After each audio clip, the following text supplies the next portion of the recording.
That's my cue to start. Excellent. Great. Well, good afternoon. Bonjour. Buenas tardes. Salamat datang. All of the hellos to everyone this afternoon. It's a pleasure to be with you all. My name is Rebecca Shirley. I'm the Deputy Director of the World Resources Institute Africa. Thank you for joining us for today's discussion on a topic that couldn't be more relevant, couldn't be more timely, on how we center and advance forest safeguarding in our global climate strategy. We all, of course, know that safeguarding and restoring forest-based economies is a crucial global and national climate strategy. Our own research at WRI actually finds that deforestation rates are 2, sometimes 3 or more times lower in indigenous territories than in any other type of forest. And due to this expert stewardship, over 90% of indigenous people's lands today remain in good to moderate condition, accounting for roughly 40% of the Earth's remaining ecological intact lands. And we all know what the lands outside of that bracket look like. According to latest 10-year analyses, at least 28% of forests in low and middle income countries are formally owned or claimed by indigenous peoples and local communities. And that's a highly conservative number, obviously. It's probably likely to be much more. So imagine, just imagine how much these millions of hectares of community forests, if they were community managed, could be contributing to global climate action. Indeed, we might not even be here at the COPs in this precarious climate situation were that the case. So over the past 40 years, this concept of community forest management, where forest users have some role in determining how forests are used and managed, has finally been formally recognized and promoted as a way to merge our priorities of environmental conservation with natural resource rights and economic development, the economic development agenda. But of course, there are many significant barriers that have challenged the widespread scaling of community-led forest management. These are numerous. They include the knowledge gap on the value of sustainably managed forests, the coordination gap that hinders effective decision-making among stakeholders, and of course, gap in financing for community-led activity. So at WRI, our hypothesis is that one way to address this myriad of challenges together is to focus on growing community-led forest management into a full, robust, thriving sector of economy. A sector that's designed by community, a sector that revolutionizes the very idea of what it means to be productive. A sector that shows, yes, we can create monetary value, we can create waves of jobs, we can proliferate and sustain multiple pipelines and streams of revenue. We can reinvest those revenues in assets of ecosystem and assets of people. A sector that shows a virtuous cycle, a positive virtuous cycle, showing that people, nature, and climate can actually work better together. In other words, our hypothesis is to focus on the vision of sustainable, inclusive, community-led forest economies. And we're not alone. Many of our partners, those of you in the room, see the same vision. And that's what brings us here today. We want to explore the question together of what it would take to truly realize this vision, not by the end of our lifetimes, but now, soon, clock is ticking. What is the investment opportunity that community-led forest economies actually represent? What are the necessary conditions required to frame community-led forest economies as an investment opportunity? How do we create investment models that can be replicated and scaled? How do we better channel existing resources in forests more directly to the last mile of the community? These are not easy questions to answer, but there's no better place to ask them than at the Climate Finance COP. And the good thing is that we have experts from across the tropical forest belt, from Southeast Asia to Central Africa to the Amazon, who have been working hard trying to answer these questions for years, here with us today to share their reflections and help us land on some concrete ideas for action. Many such experts belong to the Global Alliance for Territorial Communities, our co-hosts for today's event. So please allow me to welcome the GATC to share some opening remarks, after which we will hear perspectives from expert voices in the room, and then open up to a discussion for all of our voices, expert or not, on finance, before offering some closing reflections. Enjoy your time with us today, and most importantly, let this conversation fill you with hope. Without any further ado, please allow me to welcome to the stage Juan Carlos Gintiash, Executive Secretary for the Global Alliance of Territorial Communities. Thank you.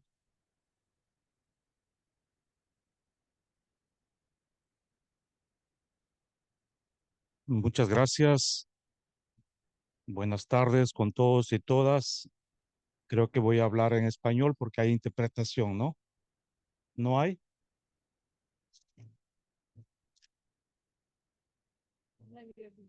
Okay. So I'm going to switch in English, they say. I'm so sorry about this. Thank you very much for the introduction. Yeah. Good afternoon to everyone. Today, we gather at this important meeting organized in collaboration with the World Resource Institute, to whom we extend our gratitude along with all these present. And it's an honor for me to share this space with allies committed to building a future rooted in the climate justice, standing forests, and a vibrant communities just we envision them. My name is Juan Carlos Gintias. I am from the Shuar Indigenous Group, and I'm from the Amazon Basin.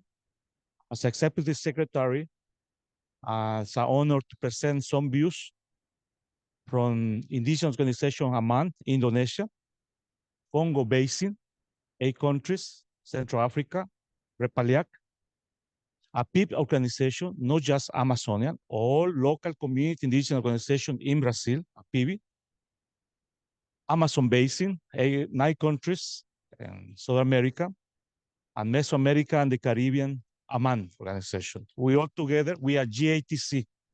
We created these coalitions about 10 years ago.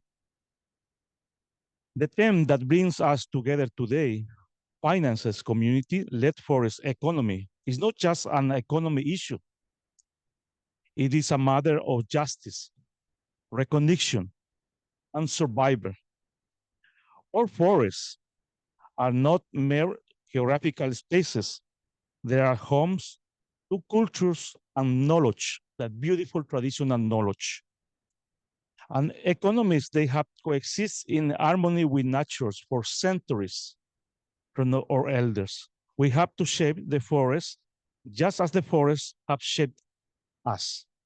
However, this coexistence is under threat. Despite being the primary guardians of this forest, indigenous and local communities receive only the tiny fraction of the resources allocated to combat climate change and protect this beautiful biodiversity that is in our hands, 80%. This reflects a deep disconnect between global rhetoric and concrete action. The creation of the Shandia platform in 2021 was our response to this injustice. Since then, we have worked to channel resources directly to our communities, strengthening an economy grounded in our ancestral knowledge and our relationship with the forest. We know that priorities are how to invest resources to ensure we can continue living as we always will burn them, or master or plans or life, we call. But to achieve this, we need to move faster. Resources must reach these who truly preserve the forest. We need commitments that are more ambitious and align with the realities of our territories. While donors and allies move to a slow space, we continue to face violence, land invasions, forest destructions, and dying rivers or rivers. If we are serious about staying below 1.5 Celsius degree and committed to our lives, we can no longer pretend there is no urgency. This urgency contrasts sharply with the slow growth of direct finances to our communities, as seen with the pledge made at COP26 in Glasgow. The latest, the FTFG reports stated that 79% of the 1.7 billion pledged has already been invested. Why this reflects donors' efforts to fulfill the pledge, the outlook for direct investments is bleak to our resources. Invested since the pledge began, only 6% has been allocated directly to our organizations. What needs to change and alter this situation? We are doing our part. Yes, the Shandia network or mechanism continues to grow, and the Shandia Forum held in New York this September demonstrate its impact and in the territories is tangible. Despite insufficient funding, by strengthening these mechanisms, Shandia amplifies local impacts and promotes innovative practices that prioritize direct and effective funding for Indigenous people and local community. Now, it's essential for donors, multilaterals, to everybody to listen, to learn from our practices, instead of forcing us to adopt other models. Commitment to direct funding also means committed to descolonize, and funding structures. That is a Shandia call, for urgent call for the true climate justice. Let this meeting bring us closer concrete, real, and visible change for our territories from elders and local communities also. Thank you very much.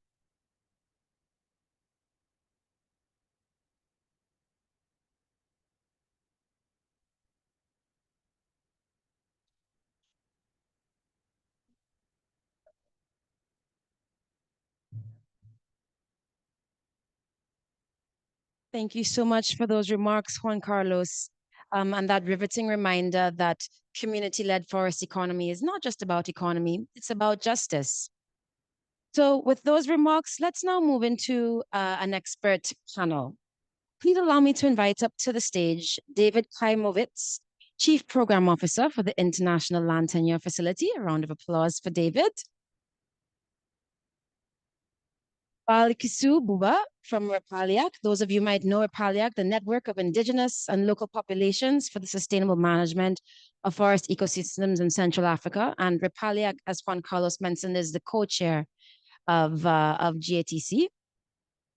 We will also invite up Laureen Manzi. Is Laureen here? Perfect. Laureen Manzi, climate finance analyst from the Rwanda Green Fund. I'm not hearing the applause. And then, of course, Vera Ramelan, program consultant and senior advisor from the Climate and Land Use Alliance. Thank you. Excellent. All right. So let's get going. We're going to ask a few questions about this concept of community-led forest economy. And David, I'm going to come to you first because it's not that there isn't already a movement in this direction, right? A movement towards forest management as revenue generation opportunity. There are some successful examples. There are different models. They may go by different names across the tropical belts. Could you share with us what's the state of the art? What's the best practice you're seeing so far for investing in community-led forest economies?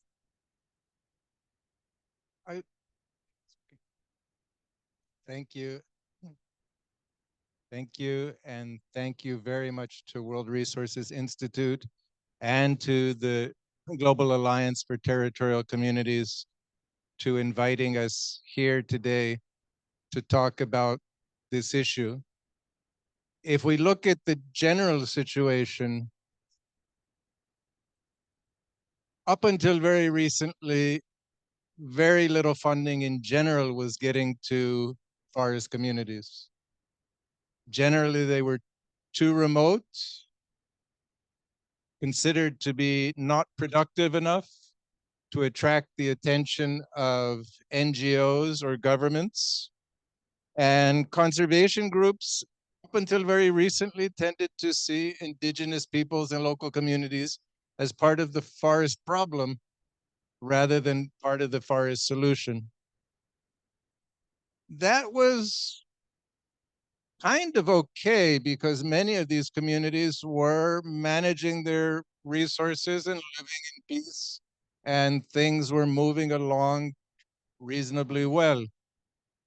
But in recent years, as talking to Juan Carlos in these last couple of days have pointed out, the pressures on these communities are growing very, very rapidly. The young people are finding they have no opportunities in moving to the towns because there's nothing being offered for them in their villages. The illegal miners, the illegal loggers are moving in, and they're offering the only economic opportunity that's available for people. And the pressure on these communities is growing from outside, from large scale companies, mining, agribusiness, forestry, etc. The good news is that particularly the experience in Latin America, but also the experience in South Asia, shows that whenever governments have made a commitment to developing forest economies, community-based forest economies, there has been a lot of success. We've seen in different moments tremendous success in Mexico, which is probably the most advanced country on this, but not just Mexico. Bolivia, Peru, Honduras, Nepal, India in particular, where community forestry enterprises of different sorts have grown up and thrived with government policies. The biggest issue in almost all those cases has been continuity. The government policies have been favorable for several decades, and then all of a sudden change in ways that things get destroyed, and it's much easier to destroy a community forestry enterprise and a community forest enterprise movement than it is to rebuild it, which usually takes a long period of time. But those examples are very important because they show what's possible. Then what we see, and this is at the heart of so much of what the 10-year facility I work with now shows, is that formal recognition of indigenous peoples, of the communities, of their tenure and their territories is a precondition for taking community forestry enterprises to a different level. And that starts with the most basic thing. When I was at the GATC meeting in Cameroon last year, the issue was that the indigenous people we visited couldn't get a cédula, they couldn't get a ID card to be recognized as a human being. So formal recognition starts from the recognition by the government of being recognized as a human being. And then comes the recognition of your territory, of your land. But without that, it's very difficult to access any government services. It's very difficult to get any private company that's serious to want to come in and work with you. It's very difficult for people to access other types of services because really having some piece of paper is a starting point for making any sort of contract or formal arrangement.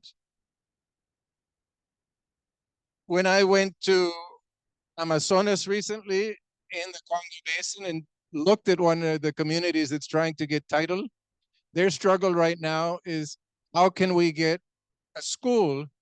How can we get water? How can we get any government services? Because they don't even recognize us as a community. We're not formally recognized.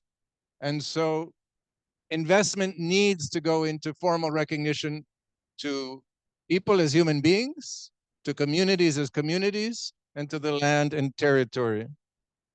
And once you do get formal recognition, it opens up all sorts of doors.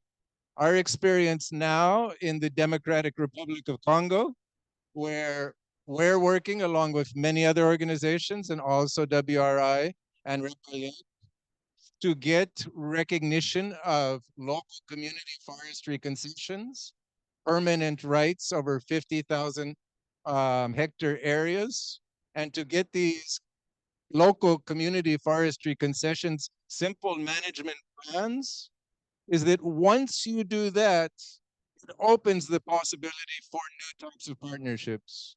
We've seen the US Forest Service that is willing to come in and provide investment and cooperation with these communities and local forest concessions because they're recognized and they're organized. We're seeing interest from FCDO and UK to invest in community forest enterprises. But again, they're interested because the communities are organized and because they're recognized. One issue that comes up inevitably throughout the tropics in terms of community forestry enterprises and this sort of forest economy is overregulation and overtaxation. The simple truth is to clear the forest and plant agricultural activities or livestock in the Latin American context isn't regulated by anybody. But all you need to do is try to take out some timber or to try to take out some non-timber forest products more formally and through a formal process, and it requires an endless amount of paperwork, which is a constant disincentive to work in the forestry direction, which is maintaining the forest cover, and an incentive to clear it for use for other things. So what we see in practical terms is that things have moved faster for agroforestry activities like acai in Brazil, or like cocoa in some places, or coffee in some places, because they don't have all of that overregulation and paperwork. We've also seen that most of the finance money that's getting put in goes to just doing the paperwork. It's hard to get money for actual investments in doing productive activities if it takes millions of dollars just to get forest management plans approved and paperwork, which is not bringing money into families' pockets. And we're increasingly seeing in some of the most important community forestry countries taxation. We're seeing that forest communities that used to not be taxed really at all by governments, the governments see any sort of formal community forestry enterprise, they come in, they're demanding money. When the communities can't pay the money, then they're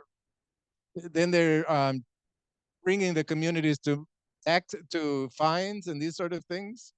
And when the government should be subsidizing an environmentally friendly activity, instead they're not only taxing it, they're making the taxes very hard for them to pay because often it's required to put them digitally in the system when they don't have electricity, they don't have internet, they don't know how to enter even into these taxation systems that are being imposed on forest communities.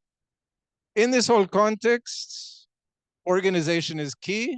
The Global Alliance for Territorial Communities is fundamental in that, in all of the 5 regions where they are working, to create the sort of political platforms and customary traditional platforms that can move this agenda forward. Organization is also key to develop economic enterprises, for incubating enterprises, for developing cooperatives, and for managing the very complex relation between customary traditional authority and modern community forestry enterprises. That requires funding, that requires support and recognition for the types of organization that are in the Global Alliance for Territorial Communities. And that's why these efforts that have been building around the world, first for a $1.7 billion in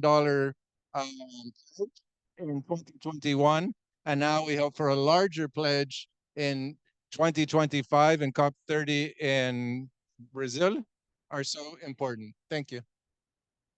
Wow, thank you so much for that, David. That was already like a little TED talk of information. I took so much away from that. Really great to hear that examples of community-led forestry, forest enterprises exist. You said anytime a government invests in community-led forest economies, it's actually successful. The challenge is continuity. You mentioned the challenge of over-regulation and over-taxation. You also mentioned some of the preconditions that themselves then act as barriers. Recognition as a human being, recognition of rights to land. So thank you for setting that landscape up for us. I want to now come to Balkisu because you mentioned the role of mechanisms that direct finance towards enterprise, David. And earlier on, Juan Carlos talked about something. He talked about the Shandia platform that some of us may or may not be familiar with. So Balkisu, I want to come to you and share with us, please, your experience with Shandia. What is working right now in terms of directing finance directly towards community-led forest enterprise? Thank you very much. Good afternoon. I am Balkisu Buba from the Mbororo Pastoralist Community of Cameroon. I am from the Repaliak Network in the Congo Basin and representing the Global Alliance of Territorial Communities, where we are from the Mesoamerica, we have the Congo Basin, we have Indonesia, and we have Mesoamerica and the Amazon Basin. So for centuries, indigenous people have always been on the front lines, protecting and defending our lands against relentless threats. As David said, we have land grabs, we have oil exploitation, we have wildfires, we have mining and monocultures. And despite facing powerful interests armed with the vast resources, we have persisted with resilience and deep knowledge. Our survival and the survival of humanity depends on continuing this fight. Today, I bring a message from the territories that lie at the heart of the fight against climate change and biodiversity loss, and the financial commitment expected from this COP29, as mentioned, now must be shaped by on-the-ground realities, because most often we have pledges and so on and financial mechanisms that are really not shaped on the realities of indigenous people.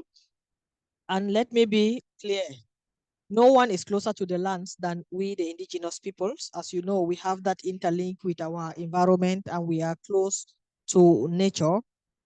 Our relationship with land is intimate. We are one with the lands. We are uniquely equipped to recognize the shift in our territories, to read earth signals, as well as changing weather patterns, shifting animals' behavior, and the heart of ecosystems. We are the frontliners, and we must be heard. Not only here at COP29, but in every decision that affects our lands. The new collective quantified goals on climate finance is progressing far too slowly, and the debate continues to neglect historical responsibility of the global north for financing solutions. Solutions to climate crisis. Colonial practices persist, not only between nations, but also in the treatment of indigenous people and local communities. Direct access to financing is essential for sustainable and effective solutions, remains marginalized in these discussions.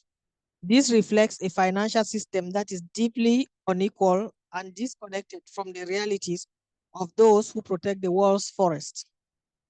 If we look into areas to invest, I say, if the $1 trillion pledged to address climate crisis are to make a difference, they must adhere to some key principles. We have direct access to funds.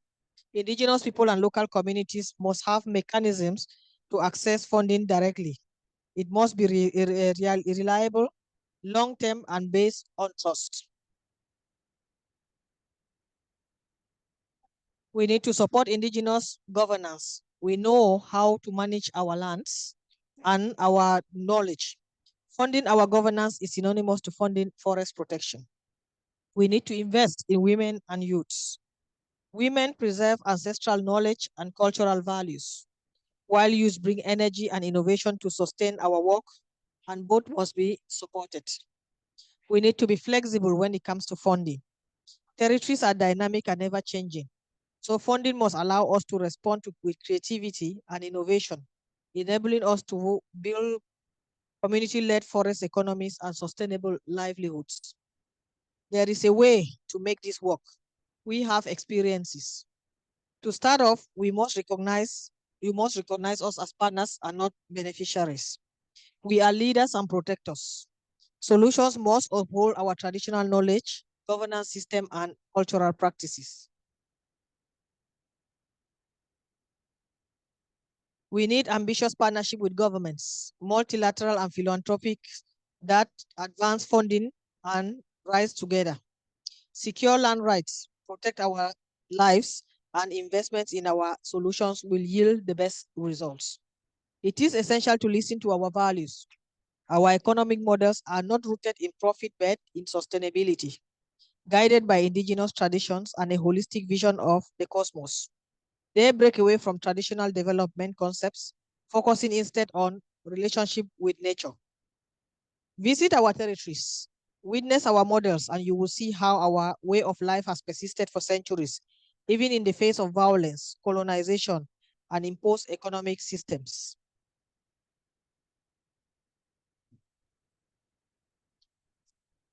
We also lead by example.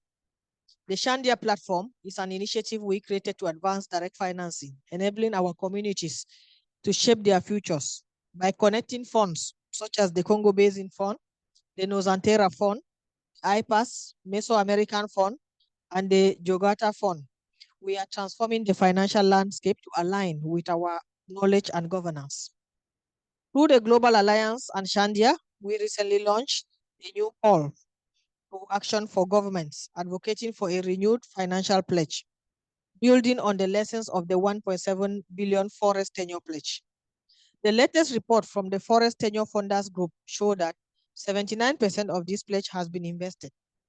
Only 6% has reached our organizations directly. This highlights the needs for priorities to prioritize partnership, governance, and trust. As we look to COP30, urgent action on land tenure rights is critical. Our livelihoods and ability to create what is here called forest economies is linked to our secure land tenure. Indigenous people and local communities must have secure rights to land, protection of their lives, and recognition of their traditional knowledge. Without this, the climate crisis cannot be addressed effectively. The success of COP29 and the $1 trillion pledge depend on this. Investing in indigenous-led solutions, protecting our rights, and fostering a harmonious relationship with the earth. This is how we will ensure a sustainable future for all. Thank you very much.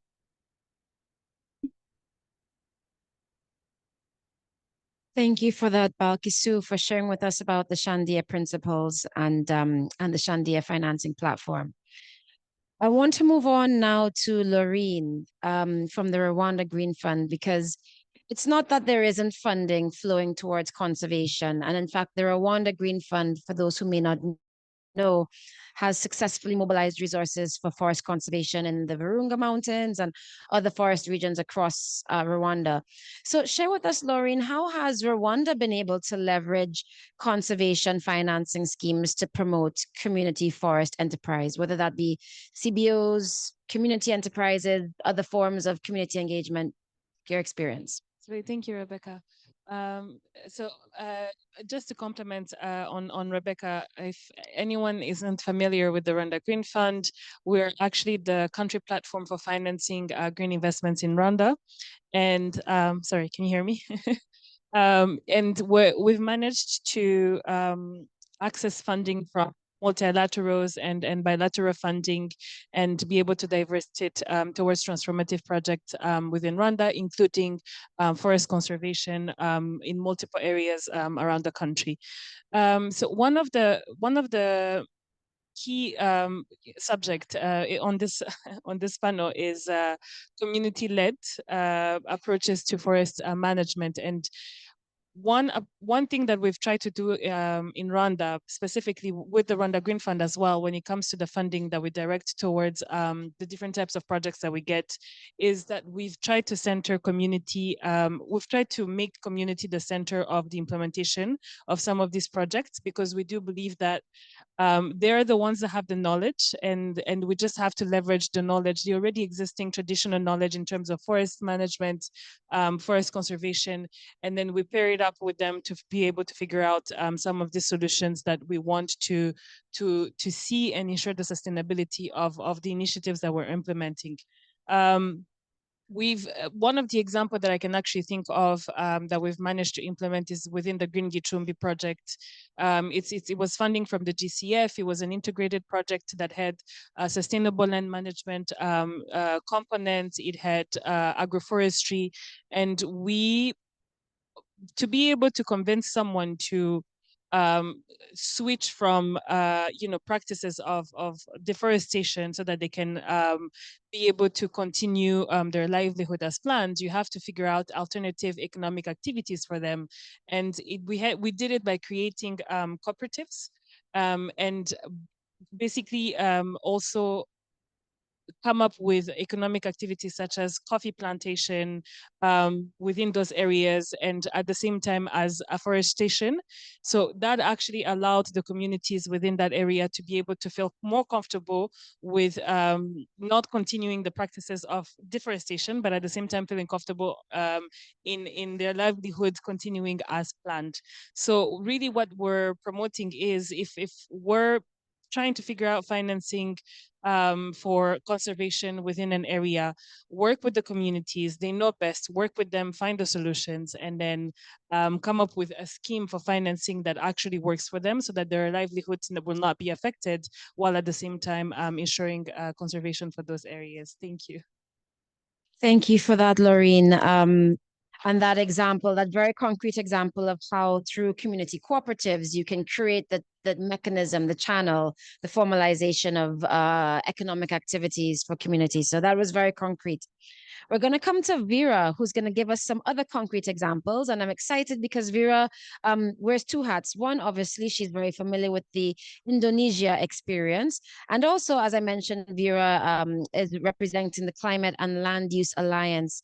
CLUA represents an alliance of donors committed to investment in land use and is actually the secretariat of the financing initiative, FPC, Forest, People, Climate. So Vera, perhaps could you share with us, especially from the context of Indonesia, which I think, as David was saying, is sort of one of the countries that has seen in the past and currently successful examples of community forest economy. What are you seeing as the role for donors? What do they need to be doing differently to support forest economy? How do they play a role in unblocking some of the barriers that Balki Su mentioned, from your context and your Indonesia hat as well? Yeah, thank you very much, Rebecca. It's really an honor to be here together with a panel with the great speakers here. I've been listening to what already said. David has provided the state of the art of this issue. To be specific on the Indonesian context, although there are some positive steps or efforts or commitments that being made, and also results. Like for example, the government committed to provide or allocate 12.7 million hectares for social forestry, giving an access to local communities to manage an areas within the forest estate, and also 9 million hectares of land ownership outside the under the agrarian reform outside the forest estate. That is one of the I think steps that have been made. And then also looking at the deforestation rate recently that Indonesia has been successful. I think it is also received global recognition on the reduce of deforestation rate. But then there are also significant risks that we are facing until now, especially with deforestation. Recent study also revealed that the rate for the last 2 years, deforestation is increasing, especially in the eastern part of Indonesia. And then also because of the current government, because we have a transition of the new leaders in Indonesia, current government's priority on food estate and also on the biofuel. Um, that has also a risk to forests and also indigenous peoples. So giving that we are thinking as a philanthropy, what can we do in addressing such a complex challenges or that can have a significant risk to what we've already achieved. Then one of the support that you've already mentioned actually is through the FPC, Forest, People and Climate. We believe that indigenous people-led economy can bring something concrete and can be solutions, not problem. Then support is very limited. So through this, it's unique in the sense that it is a collaborative of philanthropic organizations, civil society, community-based organizations, IPLCs groups, are engaged from the very start of the development of the strategy. And also we do fundraising, continuing with the fundraising. But then the strategy is developed through that collaborative processes. The aim is actually to halt and also to reverse deforestation, while also supporting the just and equitable sustainable development. And with the FTC, it is we have at the global level, because KLUA as the host of the FTC, by the host, you are playing a role in terms of leveraging the local teams of specialized experts that are mostly coming from tropical forest countries. And then also, we also leveraging and strengthening the networks, the relationship with those organizations who are close with this issue to ensure that it reaches scale. And then also with the at the moment at the global level in total there are 9 strategies of SDC. One of them is in Indonesia strategy. As I said earlier, that it is developed through this collaboration, engagement and participation with the CSOs, local experts, and also representations of indigenous peoples. And in the FPC strategy, there are 600 experts and also CSOs and groups of indigenous peoples that are engaged in the processes. With the fund, so with the FPC fund, which we are continuing doing the fundraising to really making sure that all the money can be deployed and can be channeled to locally based organizations. One is about the fund itself, that we keep doing fundraising. The fund so far, in the context of Indonesia, we provide support directly to the Indigenous Peoples Network, biggest one in Indonesia. First is to strengthen the network, Aman, as already mentioned by Juan Carlos, and also for the network to be able to also deploy direct fundings to the IPLC groups as members of the network. We also, in terms of the social forestry and customary forest, the big question is not only to get the license from social forestry or customary forest, but also the follow-up of once it is already given to the community, it's already recognized, official designation, and then what next? That keeps the question.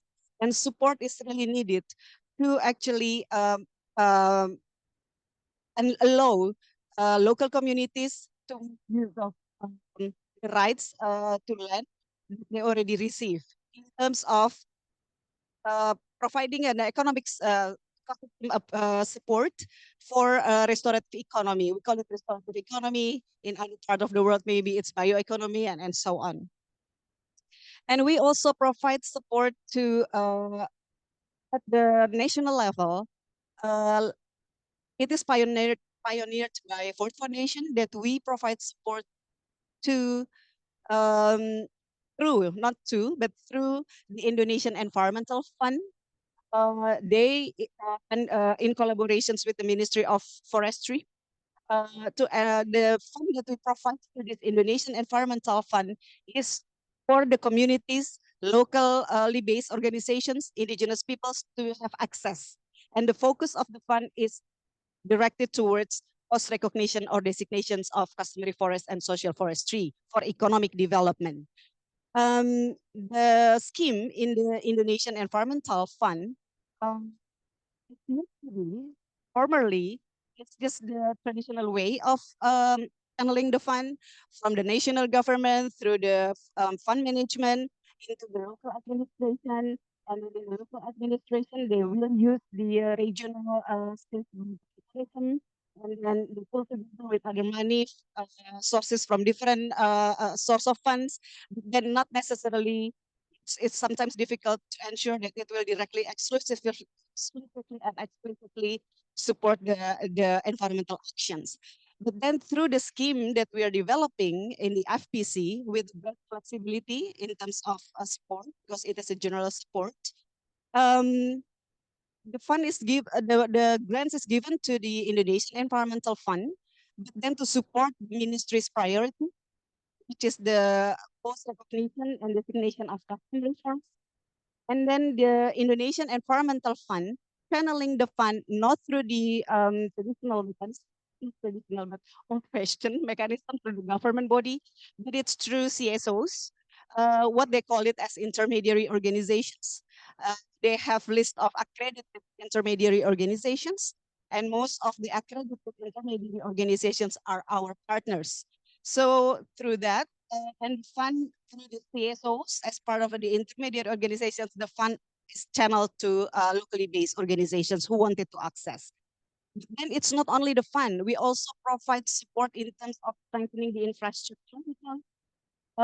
We are a bit reluctant to say it as an intermediary organizations, but more as the, what do you call it, pillars perhaps, or the grantors, because the function is not only channeling the funds, not only granting the funds to the locally based organizations, but actually to provide the capacity of CBOs, of Indigenous peoples group, but also to provide space to connect, to share knowledge, and also to build alignment with broader networks. So we are hoping through this kind of mechanism, not only the fund, but also the how the fund can be distributed and channeled through the local based organizations, but also improving the capacity, providing space for connection and alignment. I think that is one of the role of the freelancers, because we have kind of luxury to be flexible in terms of giving the funds, multi-years and so on. That is something from what we've learned so far are critical, and most of Indigenous peoples organizations that we have been consulting with, they were asking for flexible multi-years type of funds, which we are now have the capacity to provide as a philanthropy. Thank you. Thank you for that. Thank you for that, Vera. Really helpful exposition of sort of what you call the post-recognition support and infrastructure that is also in a way a precondition to forest enterprise, and the role of philanthropy in supporting that space specifically, given the flexibility that philanthropy can play with. So thank you for that. So there's a story coming out here. We're hearing about the fact that there are successful examples of governments committed to community-led forest enterprise. There are examples of platforms that are specifically mandated, explicitly mandated to direct funds to Indigenous peoples networks. That's good. But we're hearing that there are some preconditions to this concept, and we need to sort of accelerate the meeting of those preconditions. We're hearing that there are post-recognition supports and infrastructure that needs to be built, and someone needs to pay for that. And then there's this element of the risks that we would need to mitigate where we do have existing or built up community forest enterprise. And David remarked, it's much easier to tear it down, much easier to destroy than to build it up. So I'm seeing a narrative start to form. We're going to thank our panelists for their fantastic interventions and open up just to see if there's maybe even one thought or comment from the audience. It doesn't have to be a question. It could be some perspective that you'd like to add to the conversation. Anything from anyone? We've got just a minute for that. All right. Now, oh, yes, I see one hand. I see one hand. Do we have a microphone? Here's a microphone coming to you. OK. OK, merci. Je me lève.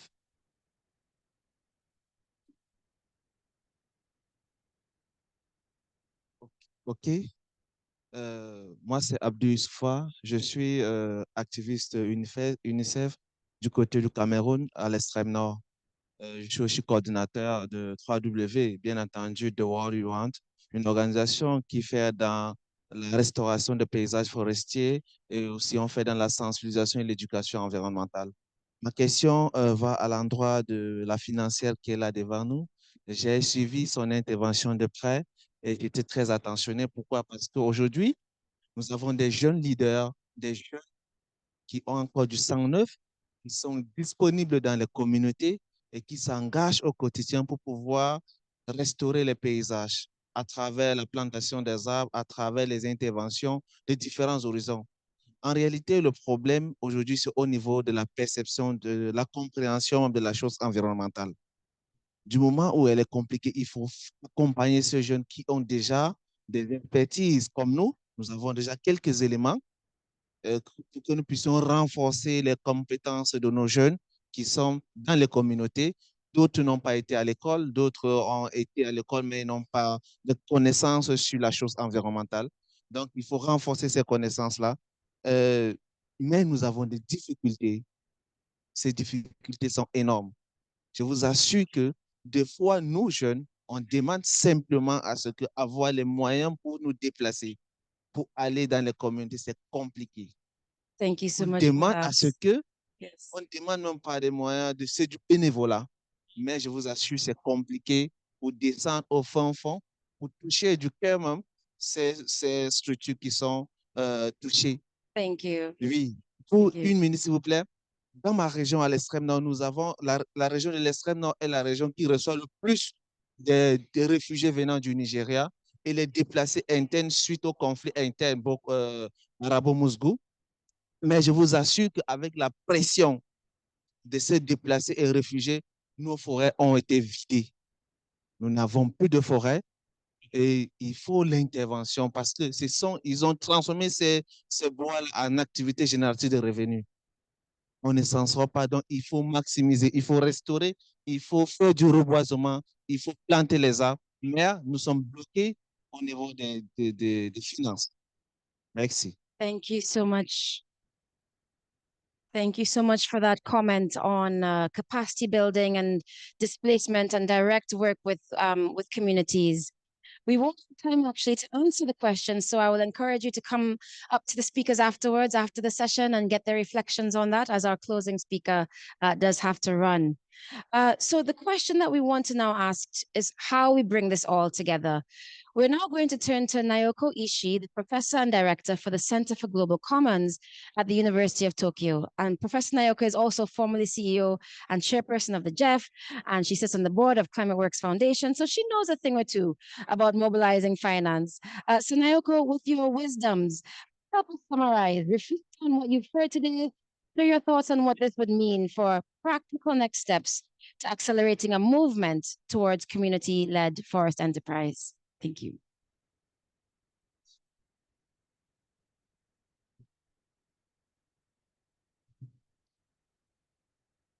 Good afternoon to everyone. It's really a fascinating discussion. It's such an informative and inspiring one. Thank you so much. As introduced, that then I was a former CEO of the GEF, Global Environment Facility, and during my 8 years there, I fully understand, maybe I wouldn't say fully, but I try to understand that all things that are already presented, injustice, importance of the recognition, and that the service that the indigenous people have been already doing for the planetary earth, all those important things. And that during my time, we try to do that, find a way to channel the funds directly to the community without much big success. We started something in pilot, but then the scale is very much limited. But my successor, Carlos Manuel Rodriguez, seems to be much more kind of powerful, and it seems he is paving a way to scale up of this and direct financing to the indigenous community. So I have a lot of hope That is something which I couldn't really finish during my time. So that's one thing.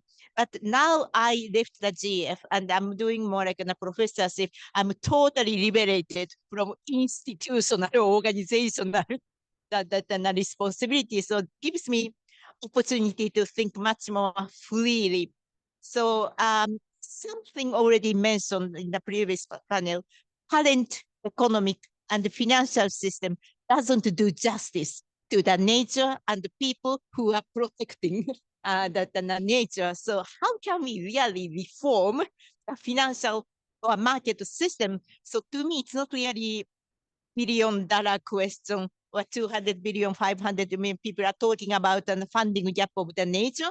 The challenge is that our current economic system, 100 trillion, doesn't really do the justice to the natural system. That is my worry. Unless we really change how the current system, financial system, started to recognize the full value of the natural capital, we continue to destroy the natural system, which is the foundation of our survival. So my challenge is not really finding 200 billion or maybe 1 billion. It's more like, is there any better way for us to address the fundamental problem of the current economic system? Maybe I can give you one example, which is actually quite close to maybe to me. I mean, I'm living in Japan now. Several Japanese forest company or pulp company do have a lot of forest in New Zealand, Papua New Guinea, Indonesia, the Brazil. Their struggle is that they have a productive forest which is going to the timber. It's easy for them to recognize that an economic value. But there is absolutely no value that the current system can recognize for protective forest or natural forest. The productive forest is surrounded by those natural forests.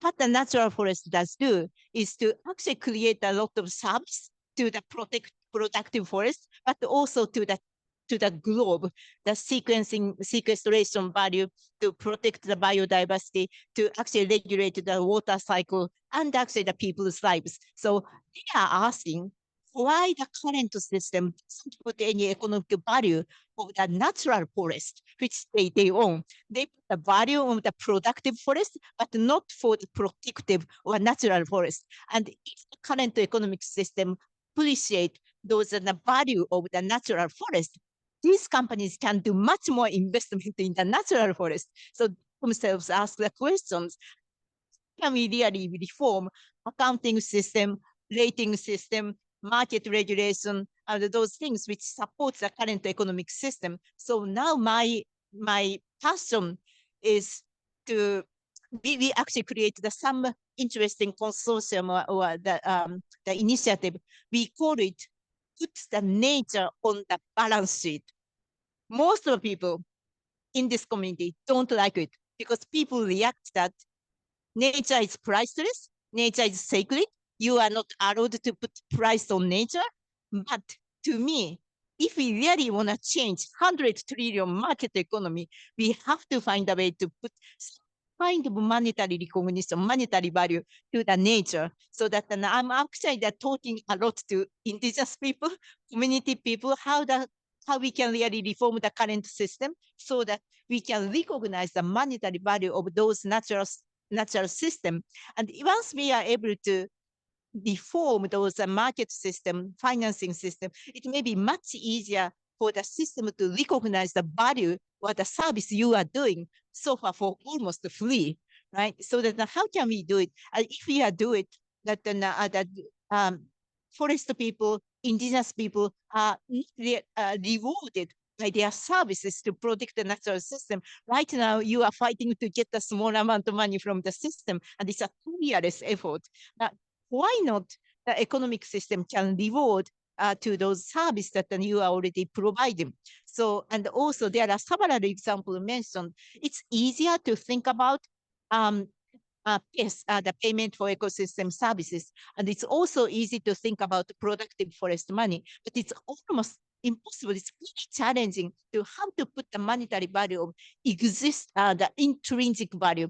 How can we really value standing forest, not the timber forest? And we have been actually working on them. How can we really do it? So it's not that practical next step, but it's kind of ambitious, goal. And there are several crazy people from accounting firms, that the regulators, that the standard setters, that the rating agencies who question that that's not working here. And also, when I talk to a lot of indigenous community and local people, some of them open their heart and think about, yeah, it may be needed to put a kind of monetary value on the nature so that our economic decision making is able to take account for that natural value. So that is a kind of project we are working on. It takes a little bit of time because then how to challenge accounting system. Accounting system is with us for years, it's a hundred of the centuries. But it is also made by man or a human. It shouldn't be impossible to change it. So how we can really do it? So that is a kind of thing I'm working on. It's not a practical step at all. It's a kind of longer term goal. I think what you are doing, that an important next step kind of thing, that some of us also need to work on this crazy project to put nature on the balance sheet. So that's kind of my commitment to you. By the way, after I left the Jeff, I created, founded a Center for Global Commons at University of Tokyo.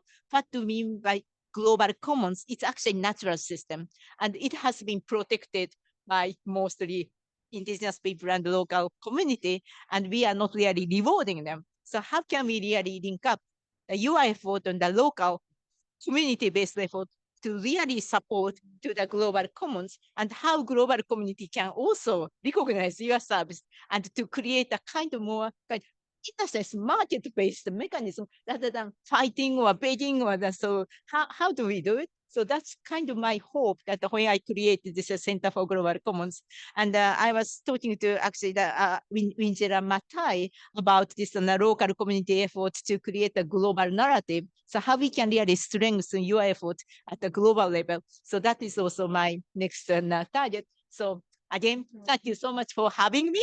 I was totally inspired. Thank you.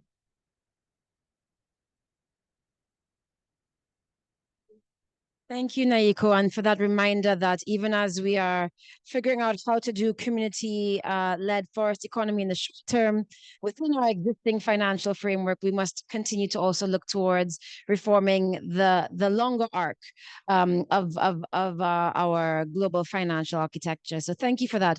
Thank you all for staying with us. I really appreciate the time that you've all taken to be here. You could have been at any other pavilion. Thank you for being here.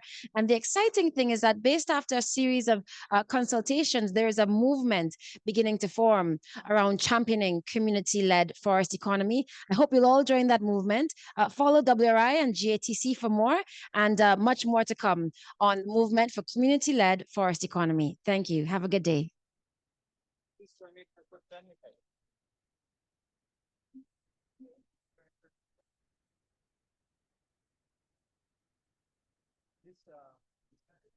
Thank you.